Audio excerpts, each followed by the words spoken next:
Who are you? I'm Mr. Nobody, a man who doesn't exist.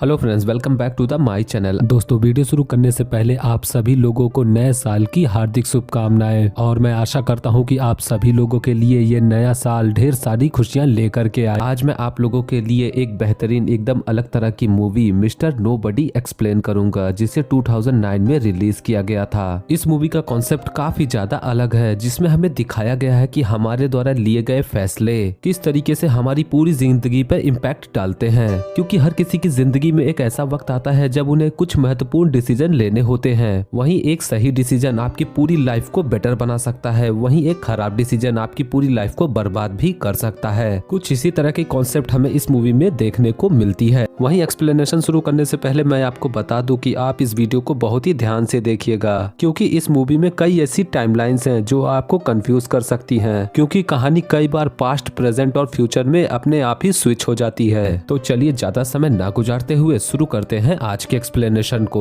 Movie की शुरुआत होती है भविष्य से, जहां पर 2092 चल रहा है और इस वक्त तक पूरी दुनिया ने काफी ज्यादा तरक्की कर ली है और पूरी दुनिया में टेक्नोलॉजी अब बहुत ज्यादा आगे बढ़ चुकी है। और अब हमें दिखाया जाता है कि इस वक्त तक अब इंसान कभी मरते ही नहीं है, क्योंकि मरने से बचने के लिए इंसानों ने अब एक खास तरह के पिक्स को बनाया है। और इस वक्त तक जब कोई भी इंसान मरने वाला होता है तब वो लोग अपने बॉडी के डेड सेल्स को इन पिक के जिंदा सेल्स से बदल लेते हैं, जिसके बाद ये सीन यहीं पे कट हो जाती है। और अब अगले ही सीन में हम इस मूवी के लीडिंग कैरेक्टर नोबडी को देखते हैं, जिसका नाम होता है नीमो नोबडी। और ये पूरी पृथ्वी पर आखिरी ऐसा इंसान बचा होता है जो कि इमॉर्टल नहीं होता है और वो मर सकता है। वहीं नीमो नोबडी की उम्र होती है 118 साल और अब ये मरने की कगार पे होता है। इसीलिए पूरी दुनिया की नजर अब इसके ऊपर होती है, क्योंकि ये पूरी दुनिया में आखिरी मॉर्टल इंसान बचा है। इसीलिए पूरी दुनिया नोबडी से ये जानना चाहती है कि वो दुनिया कैसी थी जब लोग मरते थे और उन्हें कई सारी समस्याओं का सामना करना पड़ता था। जिसके बाद अब अगले ही सीन में एक रिपोर्टर नीमो के पास पहुंचता है, जो कि नीमो का इंटरव्यू लेने आया हुआ था।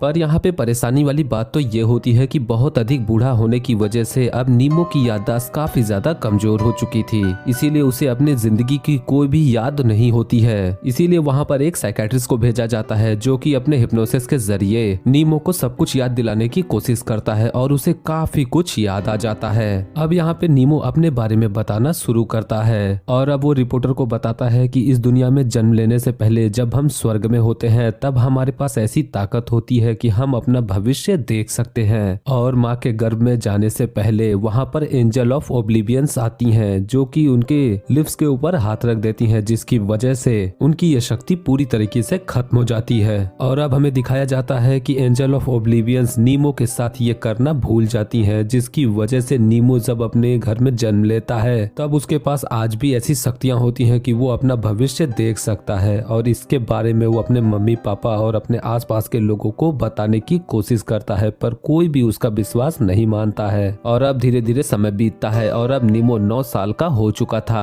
और अब नीमो एक दिन अपने घर के आसपास खेल रहा होता है, तभी वो देखता है कि उसकी माँ किसी और के साथ में होती है, जो कि उसका बॉयफ्रेंड होता है। अब इसके बारे में जब नीमो के पिता को पता चलता है तब उन दोनों में झड़प हो जाती है, जिसकी वजह से वो दोनों एक दूसरे से डिवोर्स लेने का तय करते हैं। और अब यहाँ पर नीमो के लिए एक बहुत ही कठिन समय था, क्योंकि उसे एक डिसीजन लेना था कि वो अपने माँ के साथ जाए या अपने पिता के साथ। इसीलिए वो रेलवे स्टेशन पे खड़े होकर के ये तय करने की कोशिश कर रहा था। और अब नीमो के पास कोई रास्ता नहीं होता है और वो रेलवे स्टेशन पे खड़े होकर के ये तय करता है कि वो दोनों पहलू में अपना भविष्य देखेगा कि किसके साथ जाने पर उसकी जिंदगी काफी ज्यादा अच्छी होगी। और अब यहाँ पर नीमो ये सोच करके अपना भविष्य देखता है कि वो अपनी माँ के साथ चला गया। अब यहाँ पर हमें नीमो के दो पहलू को दिखाया जाता है। जब नीमो 15 साल का होता है, वहीं दूसरी टाइमलाइन में नीमो 34 साल का होता है। और अब नीमो अपनी माँ के साथ अपने ही घर में रहना शुरू करता है, जो कि अपने बॉयफ्रेंड के साथ रह रही होती हैं और ये चीज नीमो को बिल्कुल भी पसंद नहीं आता है। वहीं अब अगले ही सीन में नीमो स्कूल पहुंचता है, जहां पर उसकी मुलाकात एना नाम की एक लड़की से होता है और नीमो उसे देखते ही उसे पसंद करने लगता है। जिसके बाद ये सीन यहीं पे कट हो जाती है और अब अगले ही सीन में हम नीमो को बीच के किनारे बैठा हुआ देखते हैं और थोड़ी ही देर बाद वहाँ पे एना आती है और वो नीमो से बात करने लगती है और बातचीत के दौरान ही वो नीमो से बोलती है कि वो स्विमिंग करना चाहती है। अब यहाँ पे एना अपने दोस्तों में ही काफी ज्यादा बिजी होती है, जिसकी वजह से वो नीमो को टाइम नहीं दे पाती है, जिसकी वजह से नीमो उससे नाराज होता है और इसी वजह से नीमो एना के साथ स्विमिंग करने से मना कर देता है और उनके फ्रेंड्स को भी उल्टा सीधा बोल देता है, जिसकी वजह से एना वहाँ से नाराज होकर चली जाती है। और अब थोड़ी ही देर बाद नीमो को अपनी गलती का एहसास होता है, जिसके बाद ये सीन यहीं पे कट होकर के मूवी एक बार फिर से 9 साल के नीमो पे लौट जाती है, जो रेलवे स्टेशन पे खड़े होकर के ये तय करने की कोशिश कर रहा था कि वो अपनी माँ के साथ जाए या अपने पिता के साथ, जहाँ पर नीमो अब ये तय करता है कि वो अपने भविष्य को एक बार बदलेगा और जब एना एक बार फिर से उसके पास आएगी तब वो उससे कुछ और बोलेगा। और अब हमें दिखाया जाता है कि इस बार जब एना नीमो के पास आती है और उसे स्विमिंग करने के लिए बोलती है तब नीमो उसे कहता है कि उसे स्विमिंग करना नहीं आता है, जिसकी वजह से नीमो का भविष्य एक बार फिर से बदल जाता है, जिसमें वो स्विमिंग करने नहीं जाते हैं। इसीलिए एना उससे बातें करने लगती है और अब बातचीत के दौरान नीमो और एना एक दूसरे के काफी ज्यादा करीब आ जाते हैं और एक दूसरे को पसंद करने लगते हैं। जिसके बाद ये सीन यहीं पे कट हो जाती है और अब अगले ही सीन में एना एक दिन नीमो के घर आती है, जहाँ पर उसे पता चलता है कि एना कोई और नहीं बल्कि उसकी मम्मी के बॉयफ्रेंड की बेटी होती है। और अब ये जानने के बाद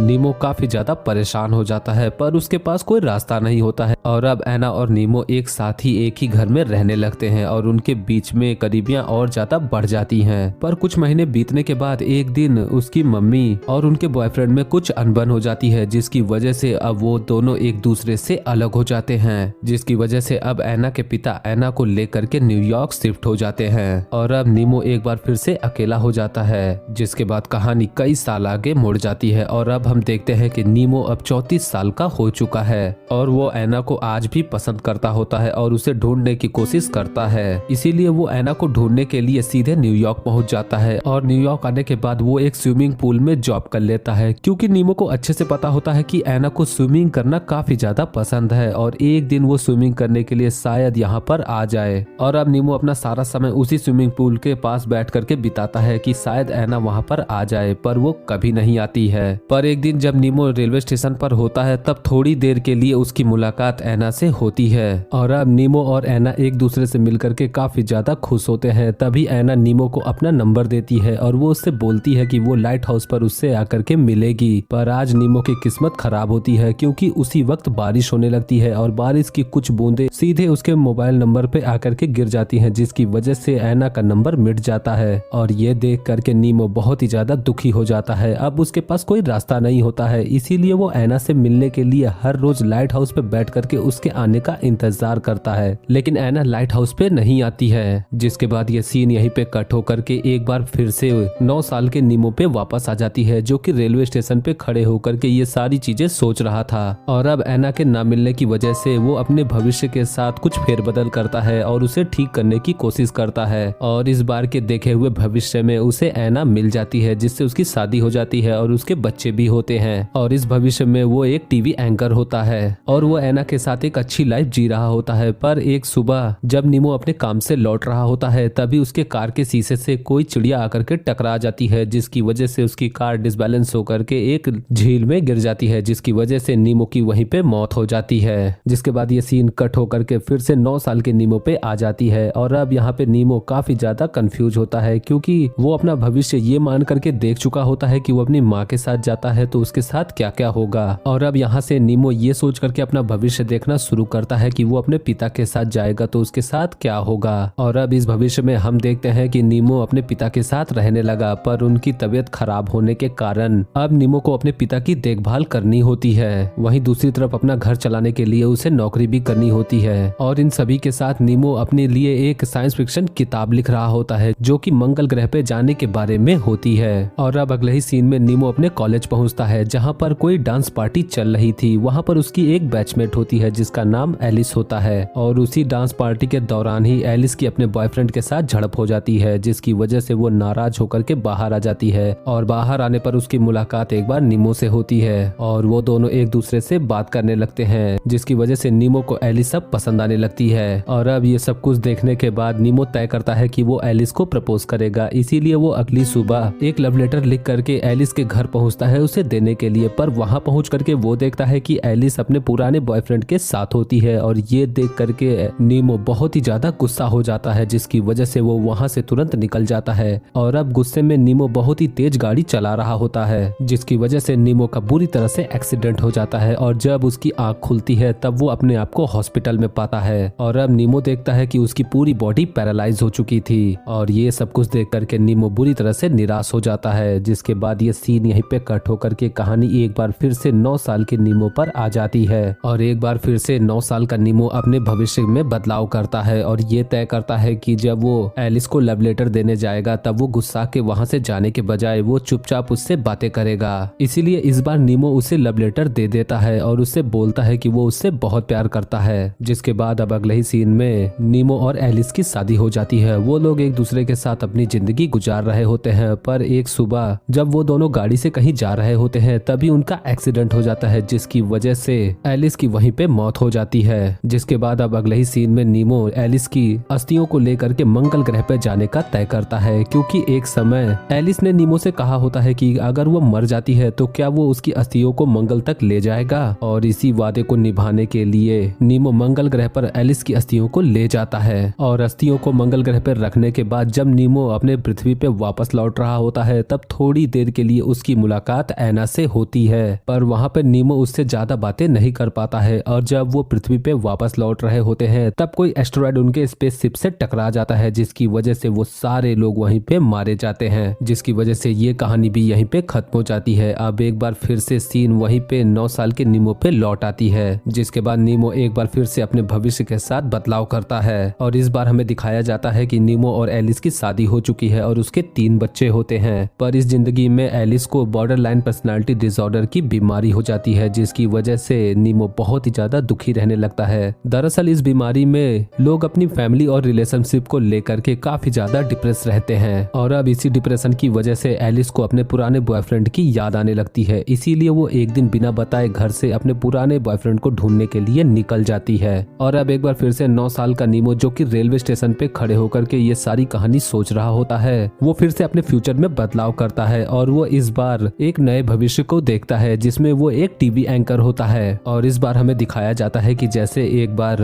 नीमो की गाड़ी से एक चिड़िया टकराई थी, जिसकी वजह से उसकी गाड़ी झील में गिर गई थी। इस बार उसके असिस्टेंट की गाड़ी उसी तरीके से झील में गिर जाती है। और अब अगले ही सीन में नीमो अपने असिस्टेंट के फ्यूनरल पे पहुंचता है, जहां पर उसकी मुलाकात एक बार फिर से ऐना से हो जाती है। और ऐना से मिलने के बाद उसे पता चलता है कि वो कोई और नहीं बल्कि उसके असिस्टेंट की वाइफ होती है। अब यहाँ पे नीमो ऐना को देखते ही तुरंत पहचान जाता है, पर सरप्राइजिंगली ऐना उसे पहचानने से इनकार कर देती है। जिसके बाद ये सीन यहीं पे कट हो जाती है। अब अगले ही सीन में हम फिर से 9 साल के नीमो को देखते हैं, जो कि रेलवे स्टेशन पे खड़ा होता है और वो फिर से अपने नए भविष्य को देखने का तय करता है। और इस बार जब नीमो एलिस को वो लव लेटर देने जाता है तब वो उसे मना कर देती है, जिसकी वजह से नीमो तय करता है कि आज रात के बॉल डांस में जो सबसे पहले उसके साथ डांस करेगी वो उसी से शादी कर लेगा। और अब रात के समय उस बॉल डांस में नीमो के साथ जिनी नाम की एक लड़की डांस करने के लिए तैयार हो जाती है। और अब डांस करने के बाद जब वो लोग साथ में घर जा रहे होते हैं तब नीमो उससे बोलता है कि वो उससे शादी करना चाहता है और वो एक दिन बहुत ही बड़ा आदमी बन के दिखाएगा। और अब अगले ही सीन में हम देखते हैं कि नीमो और जिनी की शादी हो जाती है और जैसा कि नीमो ने वादा किया था वो काफी बड़ा आदमी बन चुका था। उसके पास दुनिया के सारे ऐशो आराम मौजूद होते हैं, पर नीमो अपनी इस जिंदगी से बोर हो चुका होता है, जिसकी वजह से वो एक दिन अपनी सारी दौलत अपने वाइफ और बच्चों के नाम पे कर गए। वो घर छोड़ करके वहाँ से चला जाता है। और अब नीमो अपनी जिंदगी के सारे फैसले एक कॉइन को उछाल करके करता है। और अब जिंदगी से बुरी तरह से हारा हुआ नीमो एक दिन जब सड़क पे जा रहा होता है तब वो एयरपोर्ट के पास से गुजरता है और वहाँ पर वो एक आदमी को देखता है जो कि डैनियल जॉन नाम के किसी आदमी का इंतजार कर रहा था। इसीलिए नीमो ये तय करता है कि वो डैनियल जॉन बन करके उस आदमी से मिलेगा और उसी के साथ चला जाएगा। जिसके बाद नीमो डैनियल जॉन बन करके उसके साथ चला जाता है। पर यहाँ पर हमें दिखाया जाता है कि डैनियल जॉन को मारने की तैयारी चल रही थी। जिसके बाद नीमो डैनियल जॉन बन करके एक होटल में आकर के वहीं पे रुकता है और जब वो नहा रहा होता है तभी एक सुपारी किलर उसे डैनियल जॉन समझ करके वहीं पे शूट करके मार देता है, जिसकी वजह से वो वहीं पे मारा जाता है। जिसकी वजह से नीमो की ये कहानी भी यहीं पे खत्म हो जाती जाती है। और अब एक बार फिर से कहानी 9 साल के नीमो पे आ जाती है, जो कि रेलवे स्टेशन पे अपने मम्मी पापा के साथ खड़ा होता है। और यहाँ पे नीमो समझ पाता है कि पिता के साथ जाने पर भी उसकी लाइफ कुछ ज्यादा अच्छी नहीं थी, क्योंकि इस जिंदगी में भी उसके साथ बुरी बुरी घटनाएं हुई। जिसके बाद ये सीन यहीं पे कट हो जाती है। अब अगले ही सीन में हम नीमो को देखते हैं, जिसकी नींद खुलती है और वो एक अजीब सी जगह पे होता है, जहाँ पर उसे चारों तरफ अलग अलग क्लूज मिल रहे होते हैं, जिसके जरिए वो एक घर में पहुँचता है जो कि काफी ज्यादा पुराना और जर्जर होता है। और वहाँ पहुँचने के बाद उसे एक टीवी और डीवीडी प्लेयर पास ही में रखा हुआ दिखाई देता है। और जब नीमो वहाँ पे रखी हुई एक पुरानी डीवीडी को उसमें लगा के प्ले करता है, तब उसे अनजान कारण से उसमें अपने ही भविष्य का वर्जन दिखाई देता है, जो कि 2092 का नीमो होता है, जो कि अपनी पूरी कहानी एक रिपोर्टर को सुना रहा होता है। ये उसी समय की वीडियो क्लिप होती है। अब बूढ़ा नीमो अपने पास्ट वाले वर्जन से बोलता है कि तुम इस पूरी दुनिया में एग्जिस्ट नहीं करते हो, तुम बस उस छोटे बच्चे की याद हो जो कि रेलवे स्टेशन पे खड़े होकर के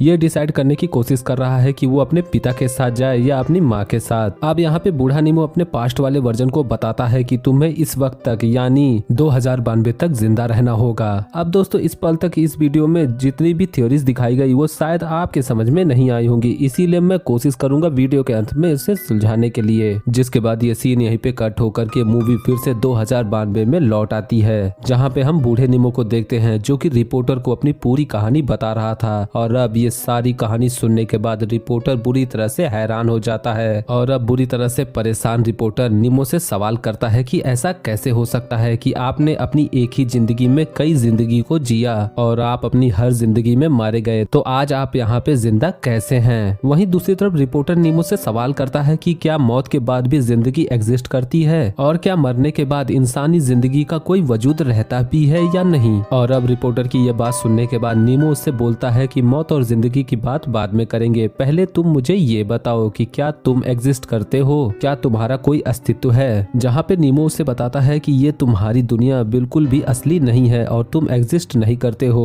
तुम्हारी ये पूरी दुनिया मैं और तुम असली नहीं है, बल्कि उस 9 साल के नीमो के दिमाग में चल रही कहानियों का एक अंश है, जो कि रेलवे स्टेशन पे खड़े होकर के ये डिसीजन लेने की कोशिश कर रहा है कि वो अपने पिता के साथ जाए या अपनी माँ के साथ। और वो बच्चा अभी तक उसी रेलवे स्टेशन पर है, जो कि अभी तक कोई डिसीजन नहीं ले पाया। और जब वो बच्चा कोई डिसीजन ले लेगा तब तुम्हारा कोई अस्तित्व नहीं रहेगा। जिसके बाद ये सीन यहीं पे कट होकर के वापस से कहानी 9 साल के नीमो पे आ जाती है, जो कि रेलवे स्टेशन पे खड़ा होता है, जहाँ पे वो ये भी देख चुका है कि वो अपनी माँ के साथ जाएगा तो भी उसके भविष्य में कुछ भी अच्छा नहीं होगा और ना ही अपने पिता के साथ जाने के बाद। और इसीलिए नीमो बुरी तरह से कंफ्यूज ये तय करता है कि वो ना तो अपने माँ के साथ जाएगा ना अपने पिता के साथ। इसीलिए वो अपनी जिंदगी का एक महत्वपूर्ण फैसला करता है और वहाँ से अकेले ही निकल जाता है। और अब हमें यहाँ पे दिखाया जाता है कि 9 साल के नीमो ने अपनी जिंदगी में एक महत्वपूर्ण डिसीजन ले लिया था और ये सब कुछ सोच करके बूढ़ा नीमो काफी ज्यादा खुश होता है। जिसके बाद बूढ़े नीमो के मुंह से ऐना का नाम निकलता है और उसी के साथ वो वहीं पे गुजर जाता है। यानी कि वो 9 साल का नीमो जब वहाँ से अकेला गया तब शायद से किसी वजह से उसे ऐना मिल गई, जिसकी वजह से उसकी पूरी जिंदगी काफी ज्यादा खुश थी। इसीलिए मरने से पहले बूढ़ा नीमो ऐना का नाम पुकारता है और बूढ़े नीमो के मरने के साथ ही ये मूवी यहीं पे एंड हो जाती है। तो दोस्तों अब बात करते हैं मूवी में दिखाई गई सारी कंफ्यूजिंग थियरी के बारे में, जिसे मैं पूरी कोशिश करूंगा आपको एक्सप्लेन करने के लिए। तो दोस्तों बात करें उस बूढ़े नीमो की, जो कि 2092 में एक रिपोर्टर को अपनी कहानी सुना रहा होता है और जब साइकियाट्रिस्ट उसे हिप्नोसिस के मदद से उसकी सारी यादों को वापस ले आते हैं। जहाँ पे अब बूढ़ा नीमो सभी को ये बताता है कि जब वो 9 साल का था और जब एक वक्त आया जब उनके माँ बाप अलग हो रहे थे, तब वो अपने भविष्य देखने की काबिलियत को आजमाता है और अपने हर पहलू को और हर भविष्य को जांचने की तय करता है, ताकि वो ये जान सके कि किसके साथ जाने पर उसका भविष्य ज्यादा अच्छा होगा। पर जैसा कि हम जान पाते हैं कि किसी के भी साथ जाने पर उसका भविष्य कुछ खास नहीं होता है, इसीलिए वो सभी को अवॉइड करके अकेला ही वहाँ से चला जाता है। दरअसल दोस्तों हमें इस मूवी में दिखाया गया है कि जब तक हम कोई अहम फैसला नहीं करते हैं तब तक हम उसके किसी भी नतीजे तक नहीं पहुँच सकते हैं और हमारी जिंदगी में हमारे किए गए फैसले का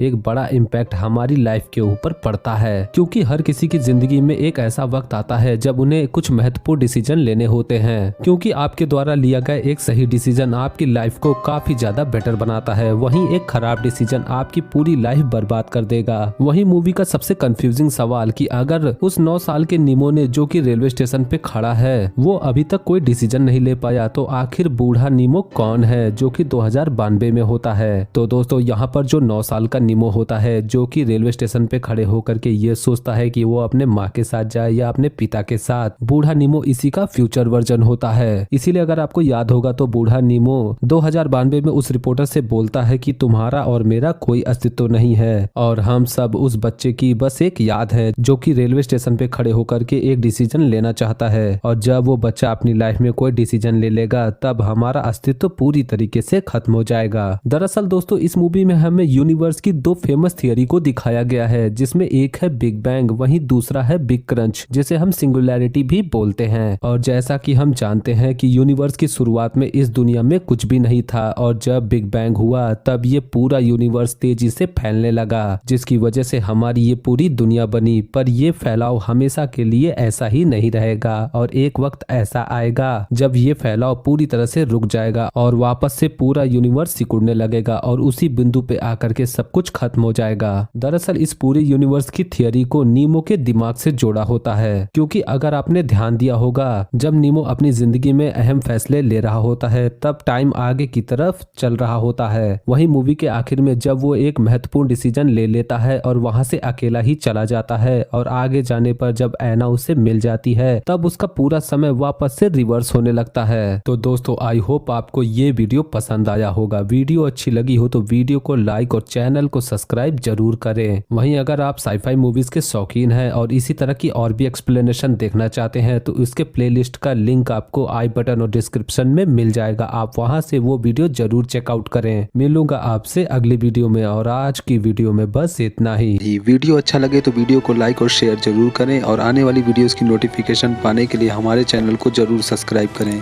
मिलूंगा आपसे अगली वीडियो में, तब तक के लिए गुड लक।